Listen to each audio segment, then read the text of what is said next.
नागपूरच्या महापौरांना पहिल्यांदाच सरकारी बंगला मिळणार आहे। सिव्हिल लाईन परिसरातील बंगल्यावर महापौर नीता ठाकरे यांच्या नावाची पाटी लावण्यात आली आहे। महापौर नीता ठाकरे पुढच्या आठवड्यामध्ये या बंगल्यात शिफ्ट होत आहेत। महानगरपालिका आयुक्तांना स्वतंत्र निवासस्थान आहे, मात्र महापौर हे त्यांच्या खासगी निवासस्थानातूनच कारभार पाहत होत्या। त्यामुळे आता महापौर आपल्या सरकारी निवासस्थानातून यापुढे कारभार पाहणार आहेत।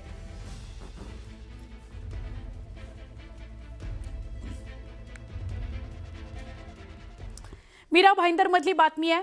रस्त्यांवरील खड्ड्यांचा प्रश्न या ठिकाणचा पुन्हा ऐरणीवर आलाय। या खड्ड्यांविरोधात महाराष्ट्र नवनिर्माण सेनेनं अनोखं आंदोलन केलं आणि प्रशासनाचं लक्ष वेधण्याचा प्रयत्न केला। मनसेचे पदाधिकारी सचिन पोफळे यांनी क्वाड बाईकवरून खड्ड्यांनी भरलेल्या रस्त्यावरून प्रवास करत रस्त्यांच्या दुरवस्थेबाबत निषेध नोंदवला। यावेळी मनसेनं रस्त्यांवरील खड्डे, वाढती वाहतूक कोंडी आणि वाहन चालकांच्या सुरक्षिततेचा प्रश्न उपस्थित केला आणि प्रशासनावर टीका केली।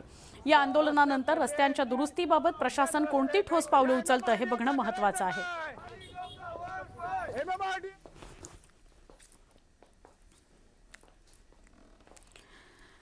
खड्ड्यांविरोधात मनसेनं अनोखं आंदोलन केलेलं आहे।